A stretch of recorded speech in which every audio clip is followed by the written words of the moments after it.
spend too much time on it. I did see that tweet. I didn't have any reaction to it. I had no idea what was the proper way to react to it. But in all seriousness, very important that Alireza has been in a good mood. I know that this is a slightly banal statement, but for Alireza specifically, I think it's crucial that he is positive, that he doesn't put too much pressure on himself, and I think his performance, in large part, depends on his state of mind on that given day. He's been relaxed. He's been all smiles. Even when he lost to MVL, he didn't take it too hard. He made the adjustments, and he needs to keep those adjustments in place today. That's right, and holiday mood can be beneficial. It might help him relax today, and yeah, we'll see Firouzja start with the white pieces here in this grand final. Danya, his openings last time with white did not cut the mustard. He got punished twice in Sicilian Najdorfs against Maxime Vachier-Lagrave. So what are you expecting different this time in the early stages?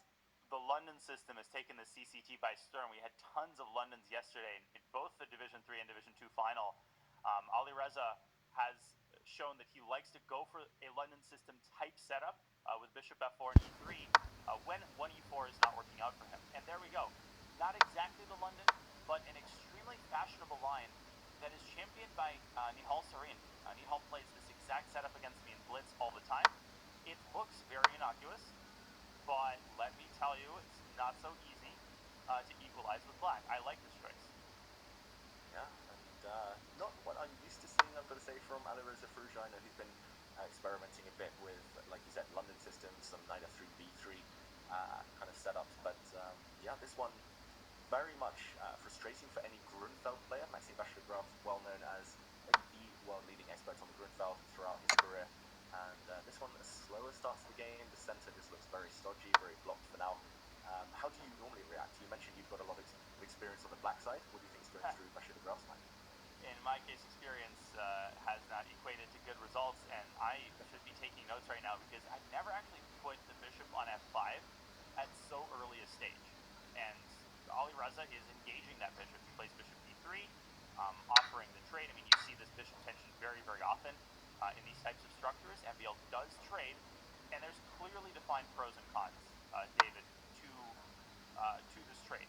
On the one hand, yes, white's pawns are doubled. White loses some mobility on the queen side. On the other hand, a lot of these squares are under white's control, and it can be kind of hard for black to generate further activity in the center. Pawn breaks and Robert Hess. Where's Robert when we need him? He would talk about all the pawn breaks, c5, e5 right now, and white's choices may be somewhat limited, but white controlling key central squares. What do you make of this last move, Vachier-Lagrave? He's played very quickly. I mean, that is his trademark. Is he still in preparation, do you feel? This idea of c5 as you're highlighting on the board, or is this just him in freestyle mode? Black has no weaknesses, just trying to get some action going. Yeah, it's very hard to say with MVL because sometimes, he's in preparation. Sometimes it's sort of a middle ground where it's not that he's had this exact position in the chess-based file, but broadly speaking, maybe he studied this structure and he knows that, okay, if knight fd7 and c5 is a typical idea. We can see that Alireza is taking this idea very seriously. d4 is on the board, and early adjustments by Firouzja. He's playing faster, and he's gotten a more strategic type of battle where the price of a move is not as high as, let's say, a rook g1 knight or. Now the question for MVL, David, he can technically still play c5 and make it work tactically. Positionally, I think it's ill-advised.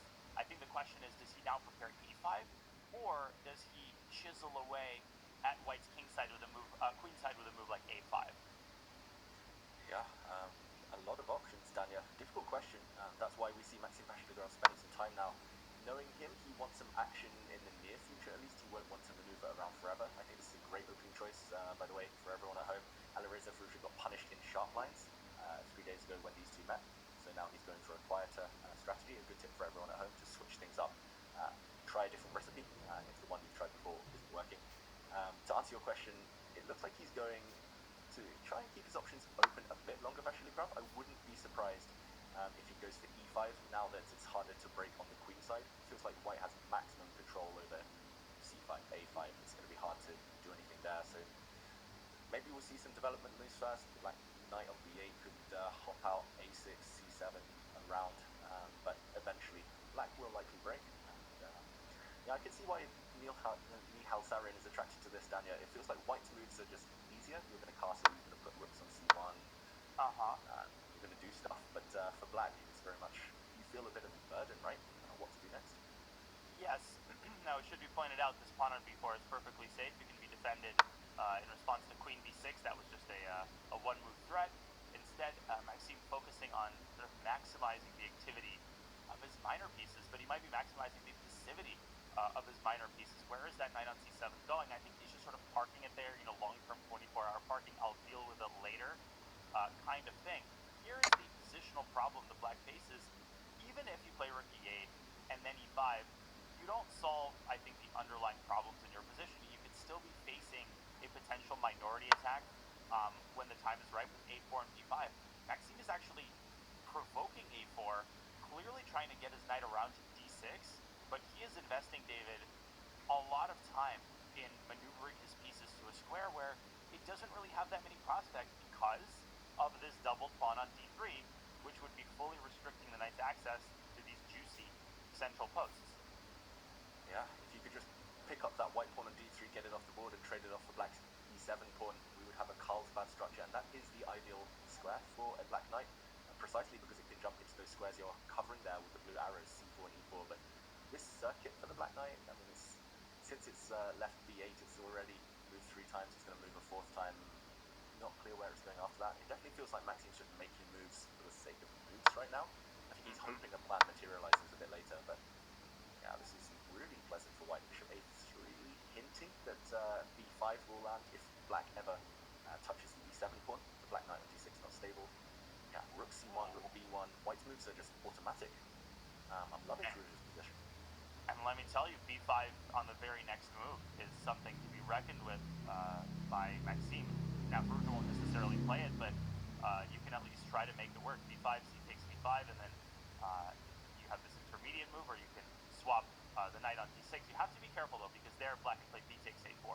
So, for example, I'm quickly going to show what can happen. I think rook e8 is a likely move here for Maxime getting out of the x-ray, and b5 is hasty, because after cb, bishop takes d6. If black recaptures on d6, it works like a charm. But black has b takes a4, and this is why you need to be so careful trying to initiate, let's say, tactical operations in a positional situation, because you could lose your entire advantage and then some. You could give up your bishop and then take on a4, but these are connected pass pawns. Last I checked, that's pretty dangerous. This is not what Firouzja wants, and lazy chess commentators like to say this would not be in the spirit of the position, and yet MVL just adds another layer of protection to the b5 square. Yeah, but b5, the idea will linger, and Vachier-Lagrave will have to calculate that type of thing you were just showing, Danya, for the next half dozen moves at least every turn. First of all, Firouzja gets his rook onto the c1 square. I'm slightly surprised he didn't go with the other rook. It feels like the other rook had a nice square there. It's not clear where that piece is going now, but maybe he's going to double up and just sit and wait. And yeah, bit of a slower maneuvering game. This might be the calm before the storm. Either way, I'm very much loving the new strategy that Firouzja's kind of cooked up for this game. Maxime Vachier-Lagrave, I've had a lot of games against him. We first started playing when we were like 8 years old, and the only time I've ever had success is in these types of slower positions where he gets a bit impatient, he lashes out. You need to try and stop him from calculating. That's the key. That's right. Yeah, those concrete positions that they were getting, Maxime was really displaying his incredible intuition, right? We talk about how slowly Alireza was playing, how fast Maxime was prosecuting those chaotic positions and essentially finding either the best move or a move that maintained the evaluation. It's pretty breathtaking how well developed his intuition is in mainline Najdorfs and Grunfeld. So opening choice, you've got to give Alireza an A+. He puts the knight on c5, David, and now things are starting to get a little bit more concrete. Now let me tell you what Maxime is not going to do. He is not going to take on c5, and he's not going to allow the b pawn to capture because white gets free pressure on this b7 pawn. But are you a little bit exposed? These pawns on a4 and b4, as imposing as they look, they could be targeted at the right moment by a well-timed undermining break such as a5. Yeah, a5 is interesting. Feels counterintuitive to play that move now. He's already played a6 just a couple of turns ago, but this does highlight maybe why white's choice of rook. I mean, it's the hardest thing in chess, where to put which rook. I find when you have a choice, straight up choice, but I would love to put one on b1, one on c1, because that's where the action is about to happen. It would very much deter your a5 break. But yeah, suddenly less clear what White would do there. Either way, okay, your a5 on the board. I was going to say Maxime could just sit and do nothing and ask Firouzja what his plan is, but no, the action finally begins. Tension on the queen side, and this could go either way suddenly. And remember that intermediate move I mentioned with a takes b4? I pointed out a similar intermediate move where the b pawn captured on a4. I think Maxime is using the same idea, because the detail that Alireza may have missed is that after knight takes d7, if you play queen takes d7, it's not just that, it's essentially losing. David, I think you'll co-sign this point. And it's not because White is up a pawn, it's because this pawn on a5 causes a huge weakness on b7, and here White has the very obvious plan of attacking it by doubling on the b file. No. Maxime has spotted the tactical solution. A takes b4, both minor pieces are hanging. This is a completely different story. Now, it's likely that Alireza still goes for a position like this, but I feel like the worst would be behind Maxime if this is the best that Alireza can do. And Danya, just along these lines, before we go back to the game, maybe there's another intermezzo, another intermediate move, because I'm trying to justify why White can't take on a5 immediately to try and win a pawn in the game position. I'm wondering whether Black can take with a rook. Unbelievable. Knight takes knight, and rook takes pawn on a4, and White has two pieces attacked. If you save the bishop and take on d6, if you trade off bishop for knight, look at this. At the very end, White is a whole piece up, but the knight is stuck behind enemy lines, and knight d7 drops. Wow. Dude, that is the actual, that is the line that Alireza missed. The first intermezzo was cool. This is just beautiful. The knight is trapped, and Bob's your uncle, and knight takes d7 is Alireza's choice, but the time he spent on that tells us he was calculating b takes a5. He spent something like 2.5, 3 minutes on that move. I think he's made the right choice. I think he maintains a very small but potentially significant edge, and I like that he's forcing himself to play fast. He didn't spend 8 minutes on that move. Yeah, huge step in the right direction for Alireza Firouzja compared to a few days ago. But I've got to say credit to Maxime, because that was a complicated line, and to even conceive of giving up a piece and trapping the knight on d7, that would have taken me an hour, let alone the 1 minute or 1.5 minutes that Maxime took. So really impressive, showing he's in great form, but still, like you said, White's position preferable, slightly fractured pawn structure, but control over the queen side. Now Maxime is preparing to break out in the center. He's going to play e5 next, I guess, Danya, because what else? And yeah, it's yet to be seen who that's going to favor. Yeah, I mean, at first it seemed like Maxime was sort of kind of moving around, maybe a little bit aimless, but he's like the Count of Monte Cristo. It's just a matter of time until he starts trying to break out of his jail cell. It might take 100 years, but it's going to happen eventually, and he's going to make this tactical and impose his will on the course of events. e4 by Alireza. Maxime says, "You're first to the party. I don't care. Let me join the party to e5, and we've got ourselves a tactical game." Speaking of intermezzos, that blue arrow, David, you know what that means? That's not my arrow. That I did not sign up for that. I did not draw that arrow. I had nothing to do with it. But Maxime has something to do with it, and I think Alireza just missed this move. If he takes back on e4, is White worse in the ensuing endgame? Yeah, I mean, White's definitely not better. That's the big problem. And like you said, he missed it. There was a bit of a shake of the head, or at least he was kind of shaking to try and get the energy back. But he didn't think at all about taking on e5. When there's 4 pawns staring at each other like that, I mean, there's so much to calculate. Alireza, he's clearly trying to keep a good pace on the clock. Definitely a match strategy, but that's come at the detriment of his position potentially. And he has allowed this trade of queens. Like you said, I don't know whether Black's better. I would definitely take Black, but Firouzja, he's going to be hating the trend of this game somehow. And there's a million candidate moves here unexpectedly for Maxime. The reason he's not responding that quickly is, first of all, rook takes e5 is the sort of automatic move, but you could also take on a5, and you could make a case for having connected pass pawns. Yes, Black will have connected pass pawns in the endgame. You also have a move like bishop h6, very Maxime style, right? Playing on an unexpected side of the board, activating the bishop first, trying to force an awkward response, and then taking one of the pawns. Complicated decisions to make. Maxime plays bishop h6. He's down to 3.5 minutes. This could fizzle out, David. I could see like trades happening, and this fizzling out into a draw, I could also see this endgame becoming, turning into complete pandemonium. Yeah, the Prophet, Danya. Bishop h6 was not on my radar. I was looking at both of the pawns, trying to weigh up the pros and cons there, but like you said, it's a very Maxime move to look for these sneaky, hidden intermezzos, these hidden pins, traps, and okay, he takes this pawn, maybe less high reward, but also much less risk by taking this pawn now, and I'm assuming white will play a move, ooh, bishop d6, so I was going to say f4, Real loose. bishop d6 would be a pawn sacrifice, but I don't know if black wants to take it.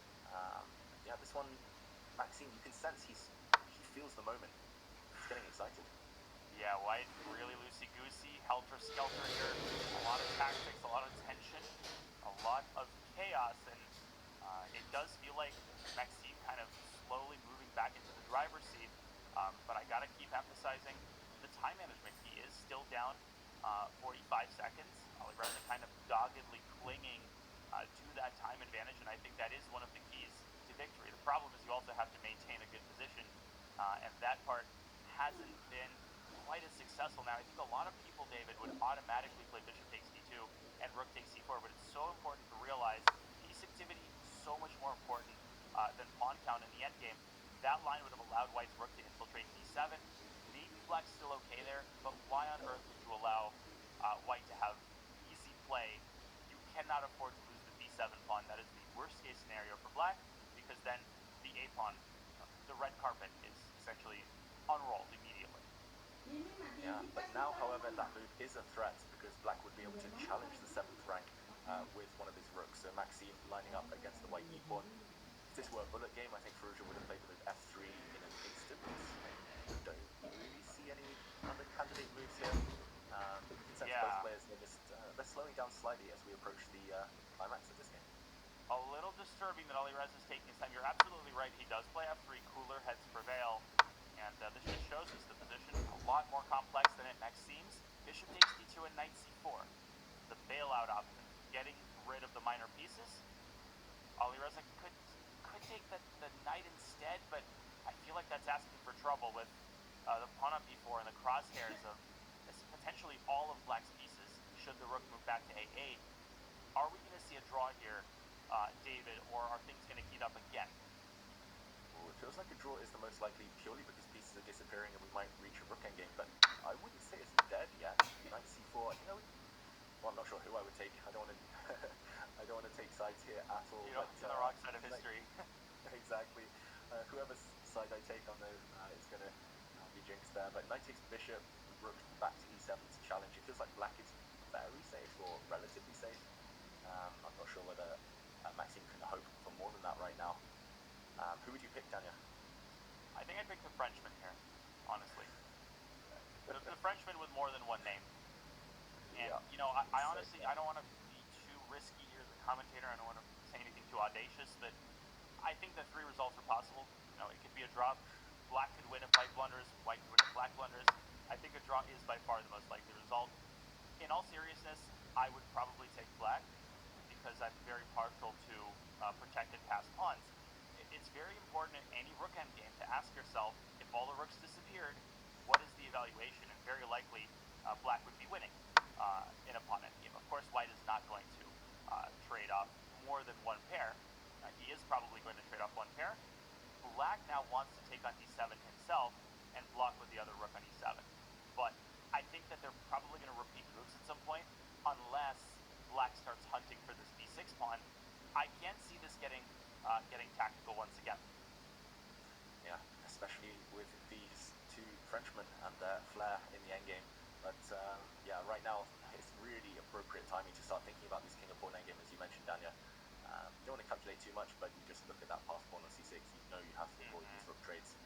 Firouzja, knowing him, he's looking for chances. He'll want something a bit fruity here to keep asking questions, to keep some pressure on, but I do think he actually is white who should be playing for safety.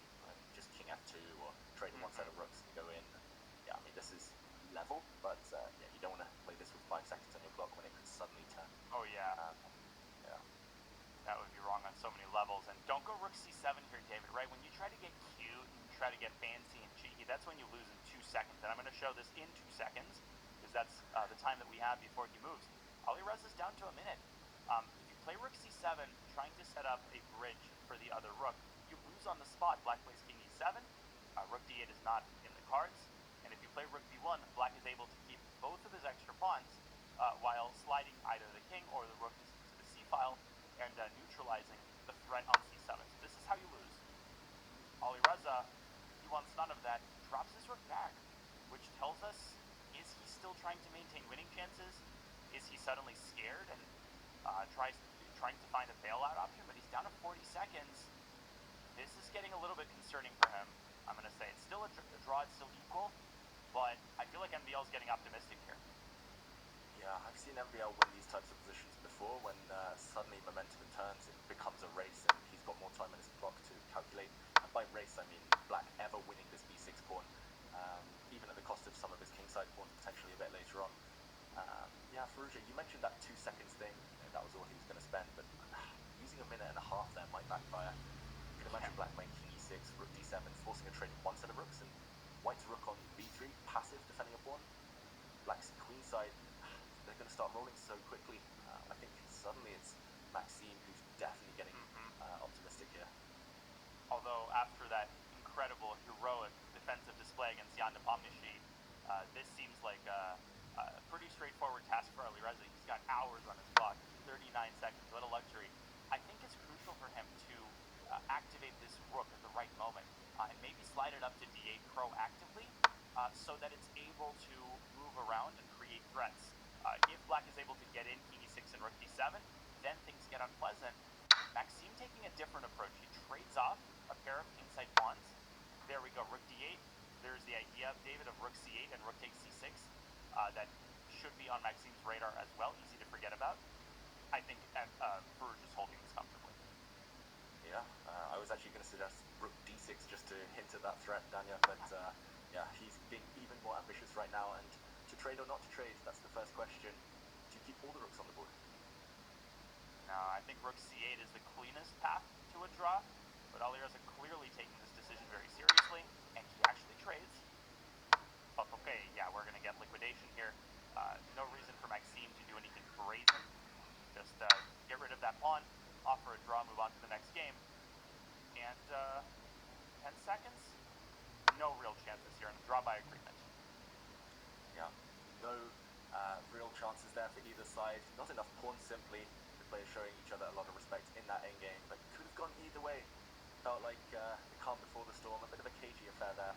Ultimately, neither player, Danya, really has too much cause to be dissatisfied. It's as if they both tried a few things there, but ultimately cancelling each other out. Yeah, just so evenly matched, and in the grand scheme of things, maybe a slight disappointment for Alireza, but there's a lot of positives that he can take away from that game. His time management was much better. I like his opening choice. He did get a small but very stable advantage, which he maintained throughout most of the game, but ultimately MVL, like he's managed to do all throughout this tournament, he imposed his will on the position. He somehow made it tactical. Incredible calculation, David, with a5.